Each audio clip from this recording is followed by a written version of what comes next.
आप देख रहे हैं बड़ी खबर और सीबीआई सूत्रों के हवाले से बड़ी खबर हम आपको बताने जा रहे हैं। धनबाद के जज उत्तम आनंद की हत्या हुई थी। ऑटो ड्राइवर ने जानबूझकर उत्तम आनंद को टक्कर मारी। धनबाद के जज उत्तम आनंद की हुई थी हत्या। सीबीआई सूत्रों के हवाले से इस वक्त की सबसे बड़ी खबर। सीबीआई ने झारखंड हाई कोर्ट में दी जानकारी और सीबीआई ने दर्ज किया है हत्या का केस। तो इस वक्त की सबसे बड़ी झारखंड की खबर हम आपको बता रहे हैं, जहां सीबीआई ने हत्या का केस दर्ज किया है। और ये वो घटना की तस्वीरें हम आपको दिखा रहे हैं, जिसमें साफ तौर पर दिखता है कि किस तरीके से ऑटो ने जानबूझकर उत्तम आनंद को टक्कर मारी थी, जिसमें उनकी मौत हो गई थी। तो बड़ी खबर इस वक्त की, सीबीआई ने दर्ज किया हत्या का केस और कोर्ट को यह बताया है कि इस पूरे मामले में उनकी छानबीन में क्या कुछ मिला है।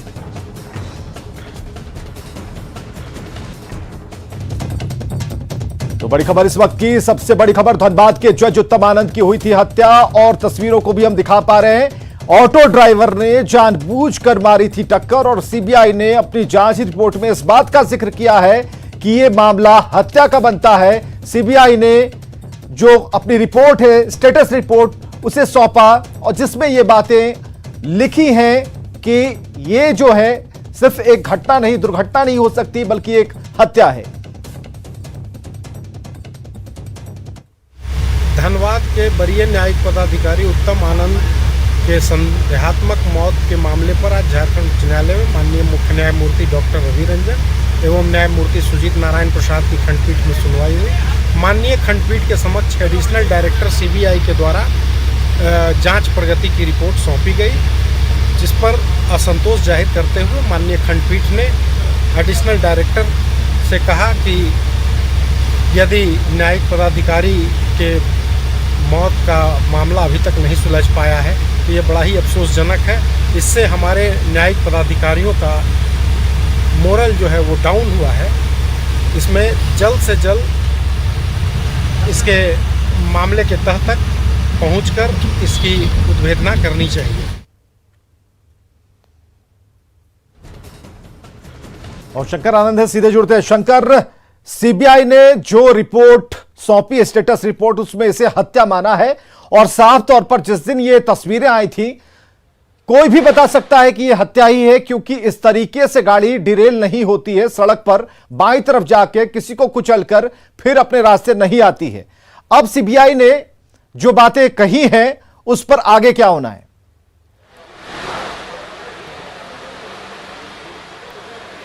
निश्चित तौर पर देखिए, जिस तरह से सीबीआई की टीम इस मामले को इन्वेस्टिगेशन कर रही है और सीबीआई की तफ्तीश के दौरान जिस तरह से काफी महत्वपूर्ण इनपुट्स मिले हैं, उसी के आधार पर एक स्टेटस रिपोर्ट कोर्ट को सौंपा गया है। झारखंड स्थित जो उच्च न्यायालय है वहां पर एक सीलबंद लिफाफे में इसकी रिपोर्ट दी गई और जिस तरह से इस मामले में पिछली सुनवाई के दौरान झारखंड हाईकोर्ट कोर्ट में इस सुनवाई के दौरान में बाकायदा कहा गया था कि इस मामले में खुद ज्वाइंट डायरेक्टर को हाजिर होना होगा और इस मामले में स्टेटस रिपोर्ट को फाइल करना होगा। तो अभी स्टेटस रिपोर्ट जो फाइल किया गया है उसके मुताबिक जो हमारे सूत्र बताते हैं सीबीआई मुख्यालय के कि इस मामले में वो इस रिपोर्ट को रखा गया है कि जानबूझकर उस टेम्पो ड्राइवर ने जज जो है उत्तम आनंद पर वो हमला किया था, बकायदा उनको कुचला था। तो लेकिन आखिर किसके इशारे पे, आखिर क्या वजह थी, आखिर क्या ऐसा मसला था जिसके चलते जज को वो उसने टक्कर मारा था और उसके बाद उसी टक्कर की वजह से जज उनकी मौत हो गई थी। तो ये मसले पर सीबीआई की टीम, कई टीम जो बकायदा तफ्तीश कर रही है और खास तौर पर अगर बात करें फोरेंसिक नमूनों की बात करें, फोरेंसिक जांच की बात करें, तो इस पर 4 अलग अलग टीम, फोरेंसिक जांच करने वाली टीम वो तफ्तीश कर रही है, जिससे कि इस मामले में हर एक एंगल से इस मामले को खंगाला जा सके।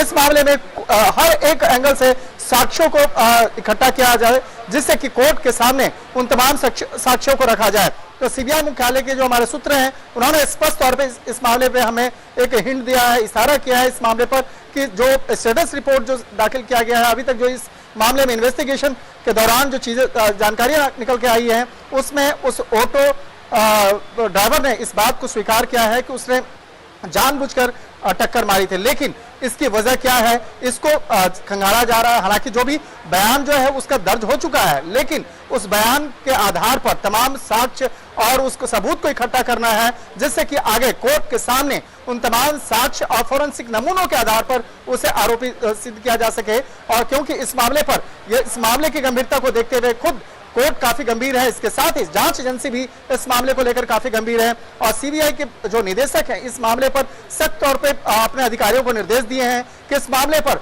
हर एंगल से और जो बेहतर से बेहतर इस मामले की तफ्तीश होनी चाहिए। और इसी मामले में कई टीम जो है लगातार तफ्तीश कर रही है। निश्चित तौर पे जब इस मामले में जब कोर्ट की अगली सुनवाई होगी और उस अगली सुनवाई के दौरान में जब उस सील बंद लिफाफे को खोला जाएगा और सीबीआई के अधिकारियों के द्वारा जब इस मामले पर विस्तार से बताया जाएगा कि इस मामले में सील बंद लिफाफे में है क्या और किस तरह से इस मामले की तफ्तीश की गई, इस मामले में जो फोरेंसिक जांच के नमूने हैं किस तरह से उसको इकट्ठा किया गया, तो इन तमाम मामलों पर विस्तार से जब चर्चा की जाएगी कोर्ट के सुनवाई के दौरान, तब उसके बाद कई और भी खुलासे सामने आ सकते हैं। बहुत बहुत शुक्रिया शंकर आनंद हमसे बातचीत के लिए, तमाम जानकारियों के लिए। तो सीबीआई की जांच में बात साफ हो चुकी है कि जज उत्तम आनंद को जानबूझकर टक्कर मारी गई और हम आपको बता रहे हैं कि अब तक इस मामले में क्या क्या हुआ है, वो ग्राफिक्स के जरिए हम आपको बता रहे हैं कि कैसे 28 जुलाई को मॉर्निंग वॉक के दौरान जज को एक ऑटो ने टक्कर मारी थी। अब तक क्या क्या हुआ एक एक कर हम आपको बता रहे हैं। 28 जुलाई की तारीख थी जब ये तस्वीरें सामने आई। झारखंड हाईकोर्ट ने 29 जुलाई को केस में संज्ञान लिया था। 30 जुलाई की तारीख थी जब सुप्रीम कोर्ट ने डीजीपी सीएस से रिपोर्ट मांगी थी और 31 जुलाई को झारखंड सरकार ने सरकार से अनुशंसा की। 4 अगस्त को सीबीआई ने जांच शुरू की। तो ऐसे ऐसे यह मामला बढ़ता रहा।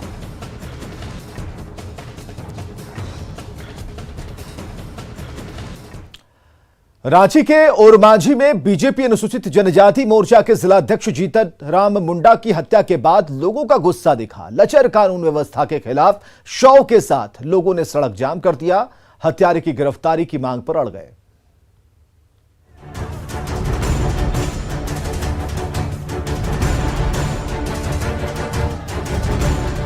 लोगों का गुस्सा, शव के साथ सड़क जाम। उस पुलिस के खिलाफ है जिसे बीजेपी नेता जीतराम मुंडा पर हमले की आशंका पहले से ही थी, लेकिन पुलिस ने मामले में अपनी जिम्मेदारी इतनी भर निभाई कि जीतराम मुंडा को सतर्क कर दिया। बस इतने ही तक थी पुलिस की जिम्मेदारी। अब पुलिस की इस आशंका के बाद जीतराम ने पुलिस से सुरक्षा के साथ साथ आर्म्स के लिए आवेदन भी दिया, लेकिन ना तो सुरक्षा मिली और ना ही आर्म्स का लाइसेंस। नतीजा ये हुआ कि बीजेपी नेता जीतराम मुंडा की हत्या कर दी। को सूचना पहले दिया जा चुका था थाना लेवल से, या हमारे लोअर लेवल के कर्मचारी ने उनको चेत किया था कि भैया आप जो है सो गाहे बेगाहे मत निकलिए, देर रात तक इधर उधर नहीं भटकें। चूँकि जिस अपराध कर्मी के बारे में हम लोग अभी सोच रहे हैं वो कहीं न कहीं वो थ्रेट पहले भी उनको दे चुका है, जानलेवा हमला कर चुका है। ये सबसे बड़ी लापरवाही है। जब उनका अगर हो चुका था और वो आम लाइसेंस के लिए दे चुके थे, लेकिन वो नहीं किया। अगर मान लीजिए किसी पर जानलेवा है बाद में फिर हुआ तो आप उस चीज़ को आप क्यों नहीं एक्सेप्ट किए? आखिर आदमी मेरा भाई तो चला गया ना। वारदात के बाद मामले की जांच के लिए एसआईटी का गठन तो कर दिया गया, लेकिन अपने साथी की हत्या से बीजेपी नेताओं में उबाल है। राज्य की कानून व्यवस्था पर बीजेपी ने सवाल उठाए हैं, तो सत्ताधारी कांग्रेस ने राज्य सरकार पर उठ रहे सवालों का बचाव करते हुए जल्द ही आरोपियों की गिरफ्तारी का आश्वासन दिया है। देखिए, जीतराम मुंडा जी हमारे जनजातीय मोर्चा के रांची जिले का अध्यक्ष थे। कल पार्टी कार्यक्रम से लौट रहे थे और एक होटल में रख के बस चाय पी रहे थे। उसी समय उनकी हत्या हुई। अब आप देखो, शाम को 6:30 बजे भरे बाजार के अंदर, और अपराधी इतने बेलगाम है जिसकी आप कल्पना नहीं कर सकोगे। लॉ एंड ऑर्डर पूरी तरह ध्वस्त हो चुका है, कानून का शासन पूरी तरह ध्वस्त हो चुका है। अब सरेआम एक सक्रिय कार्यकर्ता और हमारा जिला अध्यक्ष जनजातीय मोर्चा, उसकी हत्या हो और अपराधी आराम से मोटरसाइकिल पे आए, हत्या की और भाग गए। ये तो एक प्रश्न का चिन्ह है। कानून व्यवस्था नाम की कोई चीज ही नहीं बची राज्य में। अभी नेशनल क्राइम रिकॉर्ड ब्यूरो ने जो अपने फिगर्स जारी किए थे उसमें भी झारखंड पूरे देश में नंबर 1 पर था, जहां प्रति लाख 4.2 लोगों की हत्याएं हुई थी, जबकि देश का औसत 2.2 था।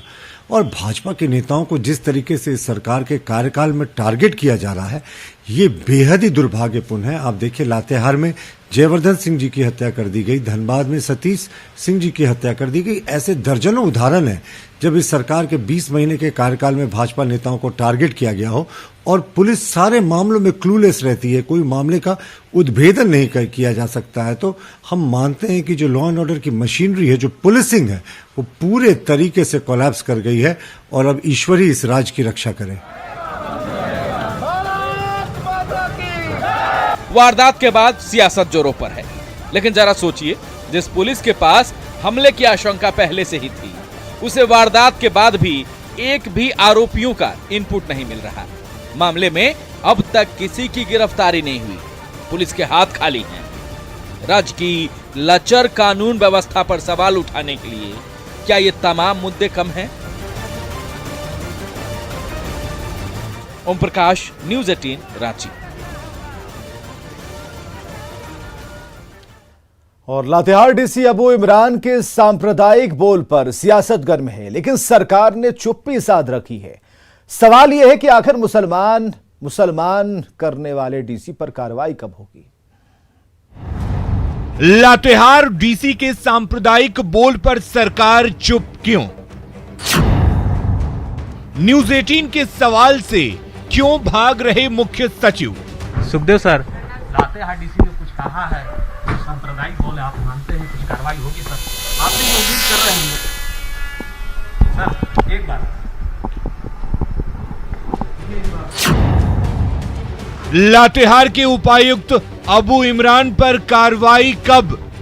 लातेहार डीसी अबू इमरान के सांप्रदायिक बोल पर सियासत गर्म है, लेकिन सरकार चुप है। बड़े अधिकारियों ने चुप्पी साध ली है। न्यूज़ 18 के बार बार पूछे जाने पर भी मुख्य सचिव सुखदेव सिंह की चुप्पी नहीं टूटी। देखिए न्यूज़ 18 के सवाल से कैसे चीफ सेक्रेटरी भागते नजर आए। सुखदेव सर, लातेहार डीसी ने कुछ कहा है, सांप्रदायिक बोल आप मानते हैं, कुछ कार्रवाई होगी सर? आप भी उम्मीद कर रहे हैं सर? एक बार बड़ा सवाल है कि आखिर मुसलमान बोलने वाले उपायुक्त पर कब कार्रवाई होगी? कार्रवाई के लिए रघुवर दास ने राज्यपाल को पत्र लिखा है। बीजेपी सरकार पर हमलावर है, तुष्टीकरण का आरोप लगा रही है, लेकिन सत्ताधारी दल चुप्पी साधे हुए हैं।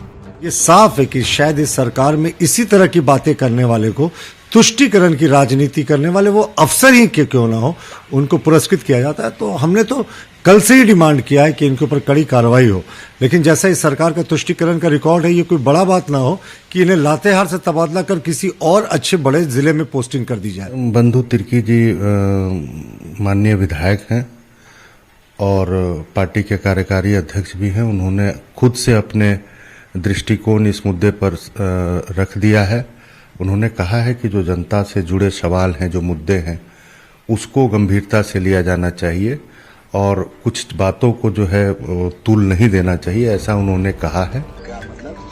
लातेहार डीसी अबू इमरान और कांग्रेस के प्रदेश कार्यकारी अध्यक्ष बंधु तिर्की के बीच बातचीत का वीडियो वायरल हुआ है, जिसमें मुसलमान का इलाका होने के नाम पर अबू इमरान बंधु तिर्की को शेरेगढ़ा जाने से रोकते नजर आए, लेकिन अब तक इस मामले में कोई कार्रवाई नहीं हुई है।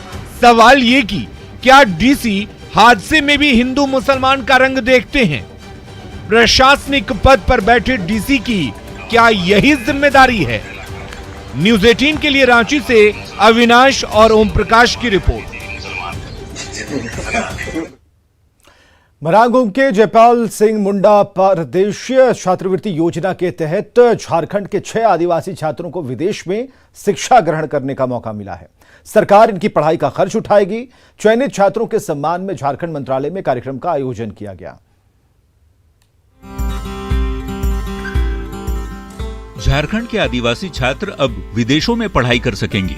मरांग गोम के जयपाल सिंह मुंडा पारदेशीय छात्रवृत्ति योजना के तहत इस साल 6 छात्रों का चयन किया गया है, जिन्हें सरकारी खर्च पर United kingdom of great Britain और नॉर्दर्न आयरलैंड के विश्वविद्यालय में शिक्षा ग्रहण का मौका मिलेगा। और भी बच्चों को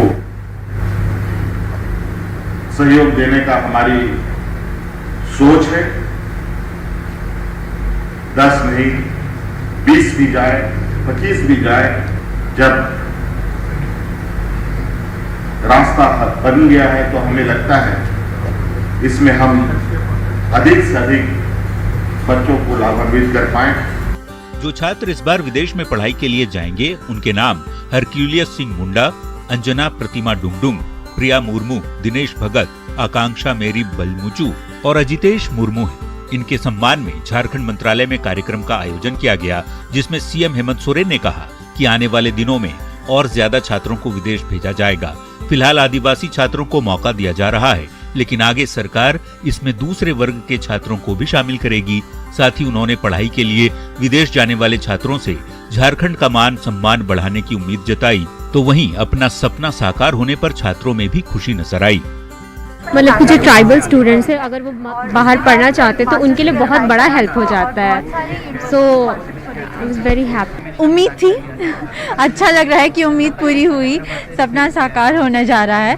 तो यही कहना चाहूँ कि हम अपनी मेहनत करते रहे और उम्मीद ना छोड़े। और अभी हेमंत सोरेन जी ने भी कहा कि और भी हम कोशिश करेंगे सरकार की तरफ से कि बाकी और बच्चों को भी इस ओवरसीज़ जाकर पढ़ाई करने का मौका मिले।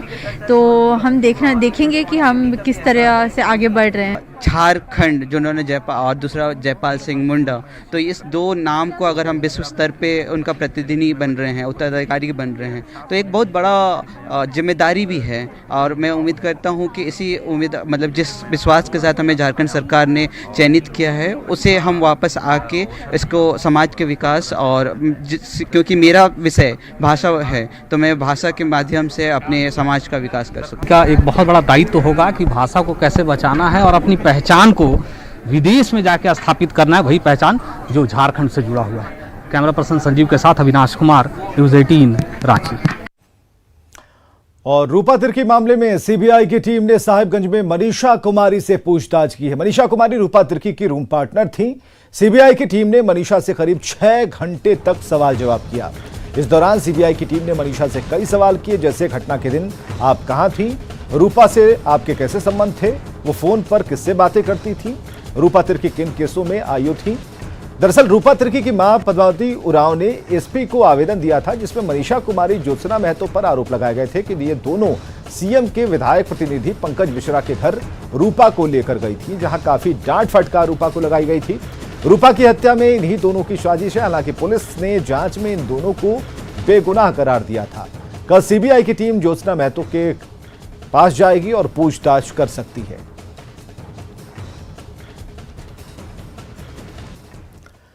और अगली खबर धनबाद से, जहां आसनसोल दुर्गापुर पुलिस को मिली है बड़ी कामयाबी। बंगाल झारखंड सीमा पर मिला हथियारों का जखीरा, जो इस वक्त आप स्क्रीन पर देख पा रहे हैं। जांच के दौरान एक संदिग्ध को पुलिस ने पकड़ा और पकड़े गए शख्स के पास इतने हथियार मिले हैं जो सामने रखे हैं।